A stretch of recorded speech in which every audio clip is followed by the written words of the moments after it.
Dear friends, welcome to a personalized episode of Enlightening. Today, we delve into the future of electric mobility, from Mercedes-AMG's innovative electric vehicle to the rapid expansion of India's electric two-wheeler market. We also explore the environmental impact of new technologies in shipping and the global efforts to reduce methane emissions in the oil and gas sector. In August, the Pyxis Ocean, a Kamsarmax vessel owned by Cargill, embarked from China to Brazil with an innovative addition, two 123 feet tall WindWings designed to utilize wind power for propulsion.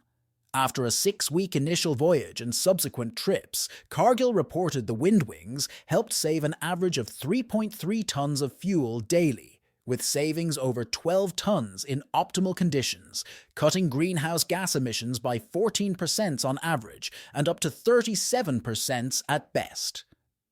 These results closely match the designer's predictions, suggesting WindWings could significantly reduce emissions, equivalent to removing 480 cars from the road annually per ship. However, most Kamsarmax vessels could carry 3 WindWings, potentially increasing savings. The adaptation poses challenges, such as port accommodations for the added height, but Cargill is actively working with over 250 ports to address these issues, aiming to make wind-assisted propulsion viable for global shipping routes.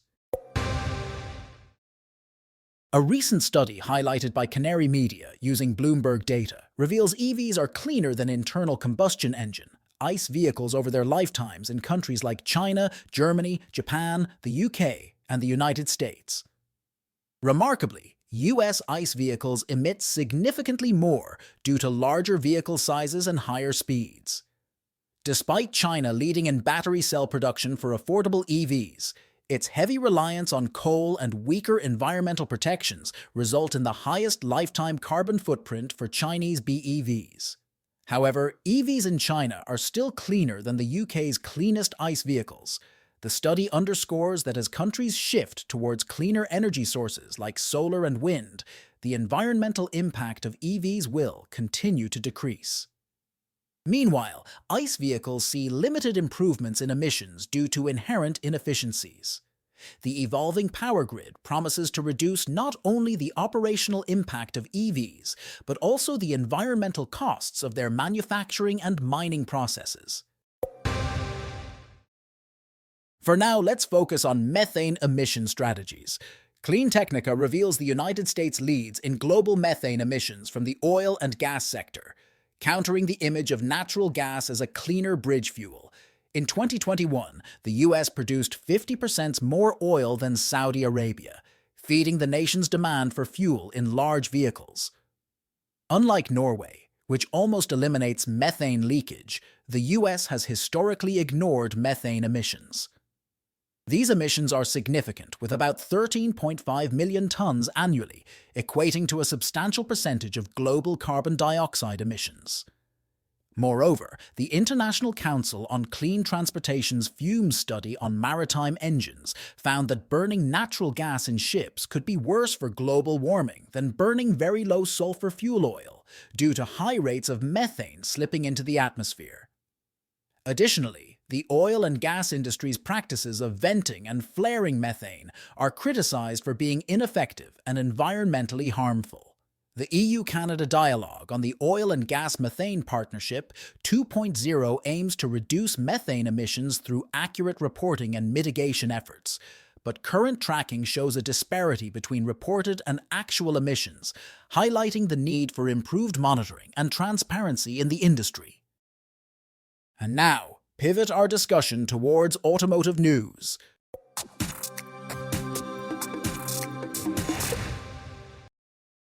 Nearly a year back, Mercedes-AMG unveiled the Mercedes-AMG Vision AMG concept, standing out for its unique design elements, including taillights reminiscent of afterburners and an illuminated grille. Recently, Mercedes teased images of the production model inspired by this concept, set to debut in 2025. While heavily camouflaged, these images hint at a more conventional design compared to the concept, with realistic features such as side mirrors, door cut lines, and sidewall on the tires. The vehicle will be built on the AMG EA electric vehicle platform, suggesting significant performance capabilities. Notably, the AMG EA will feature advanced axial flux electric motors developed by YASA, offering improved torque, power density, and heat management over traditional motors. These motors, lighter and one-third smaller, are expected to be used primarily in AMG's performance-oriented electric vehicles. The Volkswagen ID.4, known for its value, especially in models from 2023 onwards, has seen significant upgrades, including a higher DC fast charging rate and an 82 kilowatt-hour battery pack with 77 kilowatt-hour usable for greater range. The Audi Q4, another Volkswagen brand, lagged behind in these upgrades, but is set to receive them starting with the 2024 model year vehicles. The Q4 will feature the same 82 kilowatt-hour battery and upgraded cells from SK, boosting the peak charging power to 170 kilowatt, enabling faster charging times similar to the ID.4. Additionally, the Q4 will have the capability to precondition the battery for optimized charging speeds and includes battery cooling.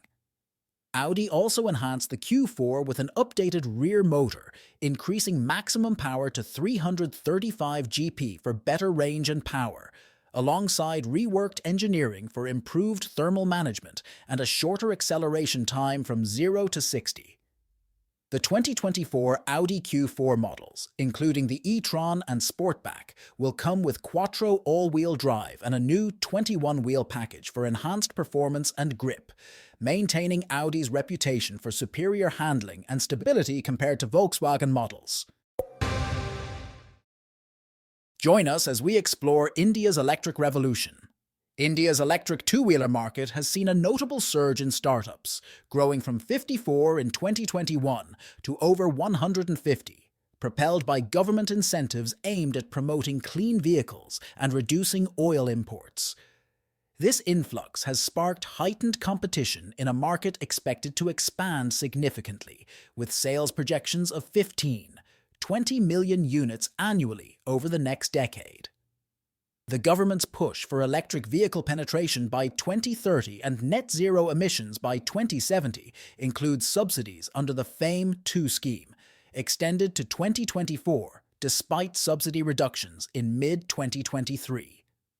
The rise in startups is partly due to importers bringing in components or entire vehicles, primarily from China, emphasizing the ease of entering the market, but underestimating the challenges of brand building and distribution.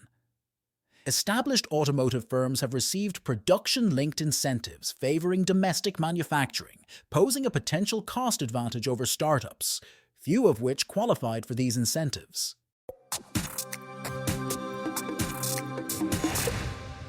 Today, we've explored the strides in electric vehicle innovation and significant impact of wind-assisted shipping on reducing emissions, alongside the challenges and opportunities in global efforts to embrace cleaner energy solutions. Stay tuned for more updates. Stay tuned. Dear friends,